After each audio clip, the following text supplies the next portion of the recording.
अल्हम्दुलिल्लाह वकफ़ा वसलामुन अला इबादिहिल्लज़ीना इस्तफ़ा अम्मा बाद फ़अऊज़ु बिल्लाहि मिनश्शैतानिर्रजीम बिस्मिल्लाहिर्रहमानिर्रहीम रब्बि इश्रह ली सदरी वयस्सिर ली अमरी वहलुल उक़दतम मिन लिसानी यफ़क़हू क़ौली सदक़ल्लाहुल अज़ीम।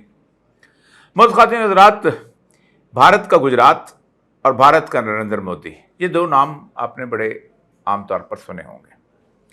और भारत के अंदर जो मुसलमानों की सूरत हाल है उसके बारे में भी थोड़ी थोड़ी खबरें जो हैं पाकिस्तान में अब भी पहुंचती हैं, लेकिन शायद पाकिस्तान के हालात कुछ इस कदर ख़राब हो चुके हैं कि अब शायद हमें यूँ लगता है कि हम भी कुछ ज़्यादा मुख्तलिफ ज़िंदगी नहीं गुजार रहे।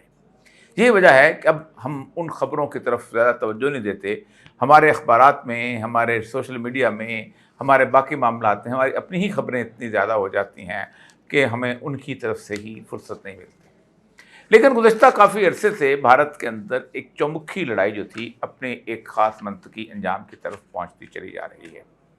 और ये वो मंतकी अंजाम है जिसके बारे में गुज़श्ता तकरीबन 15-20 साल से मैं ये कहता चला आ रहा हूँ कि वो खुशबू जो रसूल अकरम सल्लल्लाहु अलैहि वसल्लम को हिंद से आई थी, वो दरअसल हिंद के मुसलमानों की तरफ से थी जो इस वक्त कम अज़ कम 30 करोड़ के करीब हैं। क्योंकि हिंद वो ख़ित्ता है कि जिसका कभी भी पाकिस्तान का मौजूदा ख़ित्ता हिस्सा नहीं रहा। ये बुनियादी तौर पर जब रसूल अकरम सल्लल्लाहु अलैहि वसल्लम थे तो उस वक़्त कोई भी तारीख़ उठा लें, फतूल बिल्दान उठा लें, कोई भी जोग्राफ़िया की किताब उठा लें, ये सिंध का हिस्सा था। तो एक तवील अरसे से गुज़श्ता तकरीबन 75 साल से मुसलमानान हिंद जो हैं वो उस जगह पे रह रहे थे और वो भारत के अंदर कंप्रोमाइज़ करने की कोशिश कर रहे थे। लेकिन फिर उसके बाद उन्होंने वो हिंदू का चेहरा देखा कि जिस चेहरे को पाकिस्तान में तसव्वुर भी नहीं किया जा सकता था। हमारे बुज़ुर्ग जिन्होंने 10 लाख जानों की कुर्बानी देकर और हज़ारों इस्मतें कुर्बान करके यहाँ आए थे, वो हिंदू का चेहरा हमें बताया करते थे। इसलिए हमें उनको याद था कि वो कैसा था और उनको अंदाज़ा होता था कि वो अपने घर छोड़ के आए हैं, ज़मीन छोड़ के आए हैं, जायदाद छोड़ के आए हैं, लेकिन जाए अमन में आए हैं और इस जाए अमन में उन्हें अल्लाह के निज़ाम और अल्लाह की शरीयत जो है उसका नफाज मिलेगा। लेकिन शायद उसको हमने 75 साल जो है उसके अंदर जितनी बेवफाई उससे की है किसी और से नहीं की। 1969 ये बहुत इम्पोर्टेंट तरीन दिन है जिसके सितंबर की 20 तारीख को बहुत बड़े फसाद गुजरात के अंदर हुए थे। एक लड़का मुसलमानों का था, उसके साथ हिंदुओं की एक टोली की लड़ाई हुई और उन्होंने वहाँ पर उसकी जो है दुकान को उसको गिरा दिया। तो वो खड़ा हो गया अपने दुकान के मलबे पर और उसने कहा कि अगर मैं मुसलमान का बच्चा हूँ तो मैं इसका इंतकाम ज़रूर लूँगा। जिस पर लोग खड़े हो गए, उससे कहा कि जय जगन्नाथ का नारा लगाओ, और उसने नारा लगाने से इनकार कर दिया। उसी की गिरी हुई दुकान जो थी उसमें से उन्होंने उसकी लकड़ियाँ इकट्ठी की, उस लकड़ियों को एक ढेर बनाया। ढेर बनाने के बाद उस लड़के को उस लकड़ियों के ऊपर फेंका और फिर पेट्रोल छिड़क कर आग लगा दी। 1969 के उस वाक़े के बाद कोई एक शख्स भी उस पूरे के पूरे इलाके के अंदर जहाँ हिंदू मौजूद थे उन्होंने किसी किस्म की कोई गुफ्तगू नहीं की। किसी ने ये तक नहीं कहा कि वो बच्चा चीख रहा है उसको बचाया जाए। और फिर एक बहुत बड़ा क्राउड जो था वो वहाँ से निकला और उसने उस सारे इलाके के अंदर मुसलमानों की दुकानों और उन चीज़ों के ऊपर आग लगाना शुरू कर दी और 1100 के करीब लोग जो थे उस दंगे में मारे गए, जिनमें से अक्सरियत मुसलमानों की थी। बल्कि खुशवंत सिंह ने जो अपनी किताब एंड ऑफ इंडिया लिखी है, उस एंड ऑफ इंडिया के अंदर वो बहैसियत एक रिपोर्टर 1969 में वहाँ गए थे और उन्होंने वहाँ जाके बताया था कि मैं वहाँ पर जब लोगों से पूछता था तो लोग उसके बाद इस तरह की सूरत हाल में जो मुसलमान खौफज़दा कोई जवाब नहीं देता था और हिंदू जो थे वो ख़ास तौर पे कहते थे कि ये इन्होंने यहाँ आके इलाके को ख़राब किया हुआ है और हम इनके साथ नहीं रहना चाहते। इसके बाद ये 1961 में ये फसाद शुरू हुए हैं। 71 तक 16 अजला के अंदर ये फसादात हुए हैं और उनमें से सबसे बड़ा फसाद जो था वो 1969 के अंदर, उस साल के अंदर आप खुद सोचें कि 578 फसादात हुए हैं, मुख्तलिफ छोटे के छोटे थे। 1982 में एक जो गोधरा का, एक तो बाद का वाक़या, एक गोधरा का एक छोटा सा फसाद हुआ था जो बाद में 2002 के अंदर आया और उसके बाद 83 में भारतीय जनता पार्टी अब इस वक्त नहीं बनी थी उस राष्ट्रीय सेवक संघ थी, क्योंकि ये बाद में पॉलिटिकल फेस आया, बन चुकी थी लेकिन पॉलिटिकल फेस बाद में इसका बिल्टअप हुआ है। तो राष्ट्रीय सेवक संघ और बजरंग दल वालों ने गंगा जल और भारत एकता के नाम पे 1983 में जुलूस निकाला, और फिर गुजरात जो है एक ऐसी एक्टिविटी बन गई कि जिसके अंदर 1987 से लेकर 91 तक 106 दंगे और फसादात हुए, जिनमें मुसलमान जो थे बुरी तरह उनको मारा गया और कुचला गया। 2001 में नरेंद्र मोदी के वज़ीर आला बनने के बाद वो फेमस 2002 का फसाद हुआ है कि जिसको आज भी हिंदुस्तान याद करता है, और जिससे एक ख़ास किस्म की हिजरत शुरू हुई थी। और अगर आप अहमदाबाद और जाएँ तो अहमदाबाद से कुछ अरसे के कुछ थोड़े से फासले के ऊपर एक शख्स इलाका है जिसे जोहापुर कहते हैं। जोहापुर जो है ये दुनिया का सबसे बड़ा घेटो है। घेटो कहते हैं वो इलाका जिसमें यहूदियों को रखा जाता था, जिसमें ना पानी होता था, ना बिजली होती थी, ना सीवरेज होता था, ना अस्पताल होते थे, ना स्कूल होते थे। यही कैफियत उसकी है। और आप देखें कि तमाम सिविक सर्विसेज, रोड वहाँ जोहापुर पे आके ख़त्म हो जाती है, रक्शे वाले वहाँ से आगे नहीं ले जाते, बस वहाँ पे नहीं जाती, स्कूल उनके नहीं हैं, कॉलेज नहीं है, म्यूनसिपल सर्विसेज सारी ख़त्म है, और 7 लाख लोग हैं। दुनिया की तारीख़ का सबसे बड़ा घेटो, सबसे बड़ा वो इलाका कि जिसके अंदर लोग जैसे कहते हैं तमाम चीज़ों से महरूम रहते हैं, वो जोहापुर है। ये सारे का सारा मामला आहिस्ता आहिस्ता बढ़ता गया। मैं इसकी तारीख में नहीं जाना चाहता, लेकिन उसके बाद फिर वो लिंचिंग शुरू हुई, और फिर वो मणिपुर का वाक़या और दूसरे वाक़यात करते करते गुज़श्ता 3-4 दिन पहले एक मेवात का इलाका है जिसे कहते हैं नूह उनका तहसील है। उस डिस्ट्रिक्ट मेवात के डिस्ट्रिक्ट की जो कुल आबादी है 11 लाख है, और इसके अंदर 80% मुसलमान हैं। मेवाती मुसलमान बड़े मशहूर समझे जाते हैं। हमारे यहाँ भी जो मेवाती यहाँ पर आए हैं, मुल्तान के इलाके में या बाकी जगह पे आए हैं जो लोग, वो बड़े कट्टर हैं अपने फेथ के हिसाब से, राजपूत नस्ल होने की वजह से, और इस इलाके के अंदर जिन्होंने उस खा वो हिंदू हों, खा वो मुसलमान हों और सिख हों, वो बुनियादी तौर पर इस अपने फेथ पे बड़े कायम रहते हैं। तो इस जगह पे आप सोचें कि इस गुज़श्ता 3 या 4 दिन पहले, ये जो बल्कि 1 हफ़्ता हो गया इस पूरे इंसिडेंट को, ये तकरीबन 5 अगस्त का वाक़या है। और 5 अगस्त के वाक़े के अंदर आप देखें कि फिर उस मुस्लिम पॉपुलेशन ने जो वहाँ पर मौजूद थी, उन्होंने अपना जो है ख़ास तौर पे ये दिखाना चाहा कि तुम जो हमारे साथ कर रहे हो, हम उसके साथ उसको रिटेलिएट कैसे करते हैं।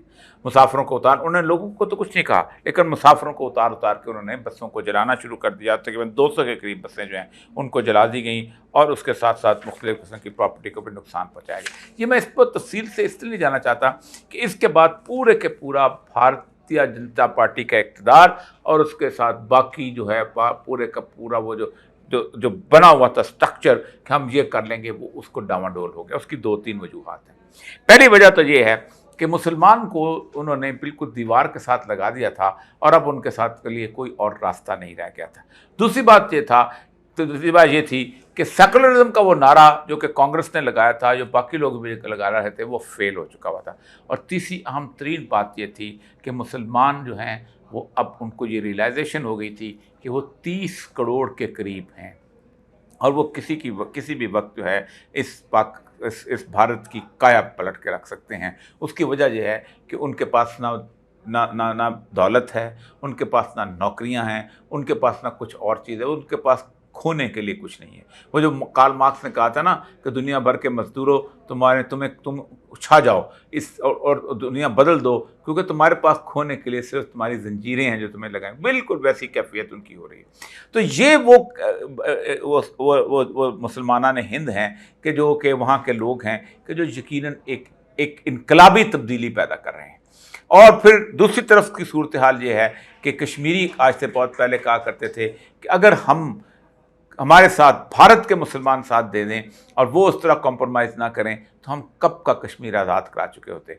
तो जो इलाके मुसलमान अक्सरियत के हैं, उस मुसलमान अक्सरियत के अंदर आप सोचें कि वो एक होता क्या है ऐसे मामलात के अंदर कि मुसलमान एक जगह इकट्ठा होना शुरू हो जाते हैं, ये हिंदू एक जगह इकट्ठा होने चाहिए, कम्युनिटीज़ अपना एक इलाका बना देती हैं, अपना एक आइलैंड बना लेती हैं। और जितना बड़ा इंडिया का साइज़ है, इंडिया की फ़ौज और इंडिया की पुलिस उसको लुक आफ्टर नहीं कर सकते। इंडिया की जो 7 स्टेट्स हैं जिनको सिलगरी कॉरिडोर मिलाता है, जिनको 7 सिस्टर्स कहा जाता है, जिनमें ज़्यादातर क्रिश्चियन अक्सरियत है, वहाँ उनको कंट्रोल करना मुश्किल हो गया, चे जाए कि मुसलमान जो कि पूरे के पूरे भारत के अंदर फैले हुए हैं। ये है वो हालत। इस हालत में पाकिस्तान की सूरत हाल क्या है? ये वो वक्त था कि जब पाकिस्तान जो था उन लोगों का साथ देता और बताता कि हम इंटरनेशनल लेवल पे तुम्हारे साथ हैं। हम तो वो हैं जो कह रहे हैं कि भारत से तुम्हारी अब कोई दुश्मनी ही नहीं है, हमारी दुश्मनी है वो तब इंटरनल है। अब एक बात याद रखें, मैंने मार्च में पाकिस्तान के हवाले से एक बात की थी, और मैंने नहीं की थी, अहले नज़र ने बात की थी। उन्होंने कहा था कि देखें, पाकिस्तान के ऊपर बहुत बड़ा एक ताज़ियाना जो है वो बरसने वाला है अल्लाह की नाराज़गी का। और उन्होंने कहा था कि फसलें अभी कट रही होंगी, गंदम की आधी पड़ी होंगी और आधी तो अज़ाब आ जाएगा।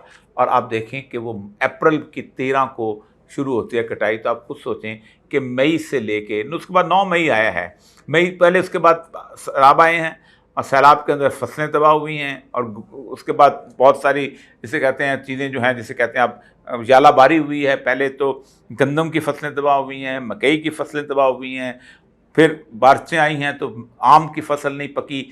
आगे फिर चलते चलते फिर 9 मई से लेके आज तक वो जो कुरान पाक के अंदर 3 बुनियादी अज़ाब की सूरत हाल हैं, इसमें अल्लाह तबारक तआला फरमाते हैं कुल कादर अला यबस अज़ाम मिनकुम फौककुम, कि मैं कादर हूँ कि तुम्हारे ऊपर से अज़ाब नाज़िल करूँ, जैसे जालाबारी हो रही है और हमारी फसलें नहीं पक सकें, और मन तहत अर्जुलकुम, और तुम्हारे पाँव के नीचे से। और जो तीसरा अज़ाब है वयल्बसकुम शीअन वयुज़ीक़ बासकुम बासपार, और तुम्हें ग्रोहों में तकसीम करके एक दूसरे की ताकत का मज़ा चखाऊँ। ये जारी है, ये 4 और 5 साल। लेकिन अब सूरत हाल ये है कि मोहलत मिलती जाती है आहिस्ता आहिस्ता, कहीं ना कहीं किसी मामले के अंदर। कभी कोई लोग रोते हैं, फरियाद करते हैं, मोहलत मिलती जाती है। लेकिन अहले नज़र ये कहते हैं कि ये मोहलत ज़्यादा से ज़्यादा जनवरी की तक है, और फिर उसके बाद हम जिस पकड़ में आने वाले हैं उसका कोई हद और हिसाब नहीं होगा।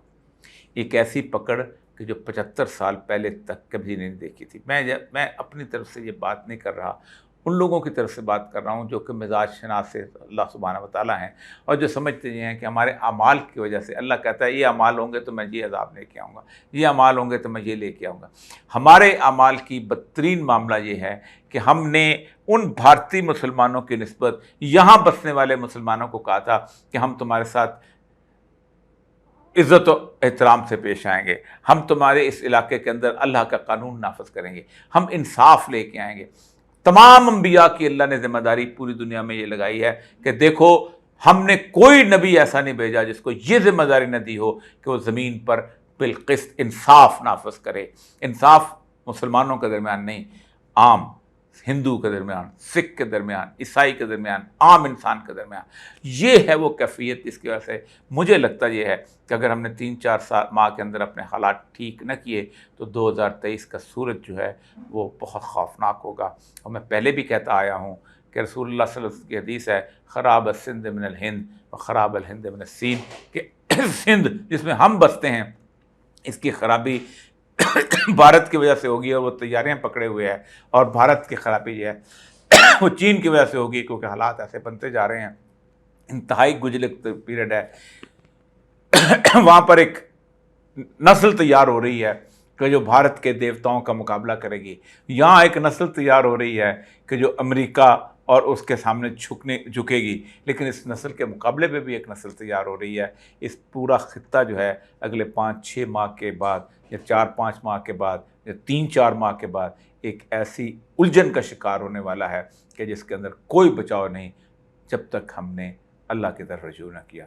वाखिर दावाना अल्हम्दुलिल्लाह रब्बिल आलमीन।